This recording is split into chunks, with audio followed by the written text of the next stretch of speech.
नमस्ते दोस्तों, मैं हूं डॉक्टर सुरेंद्र। स्वागत है आपके चैनल डॉक्टर सुरेंद्र पर। यह हमारी सीरीज का दूसरा एपिसोड है। सीरीज का नाम है संशय से सच तक, विज्ञान, नास्तिकता और बहस। पिछले एपिसोड में हमने रिचर्ड डॉकिंस का परिचय लिया, उनका स्केप्टिसिज्म देखा, उनकी एथिज्म जानी और उनका मटेरियलिज्म समझा। आज हम एक कदम आगे बढ़ते हैं उनकी पहली मशहूर किताब की ओर। नाम है द सेल्फिश जीन। तो सवाल है, ये किताब क्या कहती है? जीन की कहानी क्या है? और ये संशय से सच तक हमें कैसे ले जाती है? चलिए इस सवाल का जवाब ढूंढते हैं और देखते हैं ये आइडिया क्या है। रिचर्ड डॉकिंस की द सेल्फिश जीन आई थी 1976 में। ये किताब बायोलॉजी की दुनिया में एक रेवोल्यूशन लाई। रेवोल्यूशन मतलब क्रांति। डॉकिंस ने इसमें एक नया आइडिया दिया। आइडिया क्या था? कि जीवन का असली खिलाड़ी हम नहीं है, न हमारा शरीर, न हमारी प्रजाति, बल्कि जीन है। जीन यानी वो छोटी छोटी चीजें जो हमारे सेल्स में रहती है, जो डीएनए का हिस्सा है। डॉकिंस कहते हैं हम जीन के लिए बने हैं। हम एक सर्वाइवल मशीन है। सर्वाइवल मशीन मतलब एक मशीन जो जीन को बचाने के लिए काम करती है। अजीब लगता है ना कि हमारी जिंदगी का मकसद शायद हम नहीं, बल्कि हमारे अंदर की ये छोटी चीजें हैं। तो चलिए इसे समझते हैं। डॉकिंस कहते हैं एवोल्यूशन का खेल जीन का खेल है। एवोल्यूशन मतलब प्राकृतिक विकास, जो चार्ल्स डार्विन ने बताया था। डार्विन ने कहा था सर्वाइवल ऑफ द फिटेस्ट, यानी जो सबसे मजबूत है वो बचता है। लेकिन डॉकिंस इसे और गहराई में ले गए। वो कहते हैं ये सर्वाइवल ऑर्गेनिज्म का नहीं, स्पीशीज का नहीं, बल्कि जीन का है। जीन जो रेप्लिकेट करते हैं। रेप्लिकेट मतलब अपनी कॉपी बनाते हैं और अगली जेनरेशन में जाते हैं। तो असली कंपटीशन जीन के बीच है। हमारा शरीर, हमारा दिमाग, हमारा बिहेवियर, ये सब जीन को आगे ले जाने के लिए है। एक एग्जाम्पल लेते हैं, चींटियां। चींटियां अपने कॉलोनी के लिए मर जाती है। क्यों? डॉकिंस कहते हैं क्योंकि उनकी क्वीन में उनके जीन है। क्वीन जो एग्स देती है उनमें वर्कर चींटियों के जीन की कॉपी होती है। तो वर्कर चींटियां मरती है ताकि क्वीन बचे और जीन बचे। इसे कहते हैं किन सिलेक्शन। किन सिलेक्शन मतलब अपने रिश्तेदारों के लिए बलिदान, क्योंकि रिश्तेदारों में हमारे जीन होते हैं। यह आइडिया बहुत पावरफुल है। यह बताता है कि एल्ट्रुइज्म नेचर में क्यों होता है। एल्ट्रुइज्म मतलब परोपकार, दूसरों के लिए कुछ करना बिना अपने फायदे के। जैसे एक मां अपने बच्चे के लिए जान दे देती है, या एक भाई अपनी बहन को बचाने के लिए कूद पड़ता है। डॉकिंस कहते हैं ये एल्ट्रुइज्म जीन की सेल्फिशनेस से आता है। सेल्फिशनेस मतलब स्वार्थ, लेकिन यहां स्वार्थ जीन का है, इंसान का नहीं। तो चलिए इसे और आसान करते हैं। डॉकिंस कहते हैं जीन सेल्फिश है, लेकिन इसका मतलब यह नहीं कि वो सोचते हैं या प्लान बनाते हैं। जीन के पास दिमाग नहीं। ये एक मेटाफोर है। मेटाफोर मतलब रूपक। डॉकिंस कहते हैं जीन का सेल्फिशनेस बस ये है कि वो रेप्लिकेट करना चाहते हैं, और जो जीन ऐसा कर पाते हैं वो बचते हैं, जो नहीं कर पाते वो खत्म हो जाते हैं। ये नेचुरल सिलेक्शन का रूल है।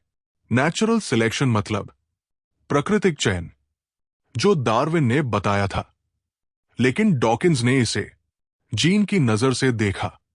अब एक और एग्जाम्पल, पीकॉक की पूंछ। पीकॉक यानी मोर, उसकी पूंछ बहुत बड़ी होती है, रंगीन होती है, लेकिन ये उसे खतरे में डालती है। शिकारी उसे आसानी से देख लेते हैं। तो ये पूंछ क्यों? डॉकिंस कहते हैं ये जीन का खेल है। वो पूंछ फीमेल पीकॉक्स को अट्रैक्ट करती है। अट्रैक्ट मतलब आकर्षित करना। फीमेल पीकॉक्स को लगता है जिस मेल की पूंछ बड़ी और सुंदर है उसके जीन अच्छे हैं, तो वो उससे मेट करती है। मेट मतलब संभोग और जीन अगली जेनरेशन में जाते हैं। तो ये पूंछ जो बाहर से बेकार लगती है, जीन के लिए फायदेमंद है। अब सवाल है, दी सेल्फिश जीन का आइडिया इतना बड़ा क्यों हुआ? क्योंकि इसने एवोल्यूशन को नया एंगल दिया। पहले लोग सोचते थे एवोल्यूशन स्पीशीज के लिए है या ग्रुप के लिए है। डॉकिंस ने कहा नहीं, ये जीन के लिए है। और ये आइडिया साइंस में बहुत यूजफुल साबित हुआ। यूजफुल मतलब काम का। इसने बायोलॉजी को समझने का तरीका बदल दिया।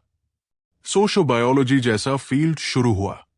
सोशियोबायोलॉजी मतलब समाज और बिहेवियर को बायोलॉजी से समझना। लेकिन रुकिए, यहां मिसअंडरस्टैंडिंग भी हुई। मिसअंडरस्टैंडिंग मतलब गलतफहमी। कुछ लोगों ने सोचा डॉकिंस कह रहे हैं कि इंसान सेल्फिश है, कि हमारा हर काम स्वार्थ के लिए है। लेकिन डॉकिंस ने साफ किया ये जीन की बात है, इंसान की नहीं।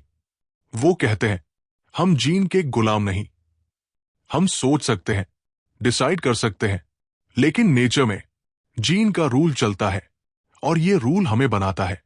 अब बात करते हैं दी सेल्फिश जीन और नास्तिकता की। डॉकिंस की नास्तिकता यहां से शुरू नहीं हुई, लेकिन यहां से एक बेस बना। बेस मतलब नींव। वो कहते हैं अगर जीवन जीन से चलता है, अगर एवोल्यूशन इसे एक्सप्लेन कर सकता है, तो ईश्वर की जरूरत कहां? ये उनका साइंटिफिक अप्रोच है। अप्रोच मतलब तरीका। वो पूछते हैं क्या जीवन को समझने के लिए हमें गॉड चाहिए? उनका जवाब है नहीं, नेचर अपने आप सब कर सकती है और इसके लिए सबूत है। तो चलिए इसे और गहराई में देखते हैं। डॉकिंस कहते हैं एवोल्यूशन एक ब्लाइंड प्रोसेस है। ब्लाइंड मतलब अंधा। इसमें कोई डिजाइन नहीं, कोई प्लानर नहीं। ये बस होता है। जीन जो सर्वाइव करते हैं वो आगे बढ़ते हैं, जो नहीं करते वो पीछे रह जाते हैं। ये आइडिया उनकी दूसरी किताब द ब्लाइंड वॉचमेकर से भी जुड़ता है। लेकिन द सेल्फिश जीन में इसका बीज है। बीज मतलब सीड। वो कहते हैं जीवन की कॉम्प्लेक्सिटी, जैसे आंख या दिमाग, ये सब जीन और नेचुरल सिलेक्शन से आया। कोई ईश्वर नहीं चाहिए। अब मटेरियलिज्म की बात। डॉकिंस का यह आइडिया भौतिकवाद से जुड़ा है। भौतिकवाद मतलब सिर्फ फिजिकल चीजें सच है। जीन फिजिकल है, डीएनए फिजिकल है, एवोल्यूशन फिजिकल है। तो उनके लिए जीवन को समझने के लिए हमें आत्मा या ईश्वर की जरूरत नहीं। ये उनकी नास्तिकता का एक हिस्सा है। वो कहते हैं सब कुछ मैटर से बनता है और मैटर से चलता है, कोई सुपरनैचुरल चीज नहीं। लेकिन सवाल है क्या ये आइडिया सबको मान्य है? नहीं। कुछ लोग कहते हैं ये बहुत रिडक्शनिस्ट है। रिडक्शनिस्ट मतलब बहुत संकुचित, कि ये जीवन को सिर्फ जीन तक सीमित कर देता है। मिसाल के तौर पर भारत में जैन कहते हैं आत्मा है और वो फिजिकल नहीं। चारवाक कहते हैं हां, सिर्फ मैटर है, लेकिन वो साइंस की बात नहीं करते। बौद्ध कहते हैं कर्म और पुनर्जन्म है, जो डॉकिंस के मटेरियलिज्म से अलग है। तो क्या दी सेल्फिश जीन का आइडिया पूरा सच है या ये बस एक हिस्सा है? ये हम आगे देखेंगे। अब बात करते हैं इस किताब का असर। दी सेल्फिश जीन ने साइंस को नया डायरेक्शन दिया। डायरेक्शन मतलब दिशा। इसने लोगों को सोचने पर मजबूर किया कि हम क्या है, हमारा पर्पस क्या है। डॉकिंस कहते हैं शायद कोई कॉस्मिक पर्पस नहीं।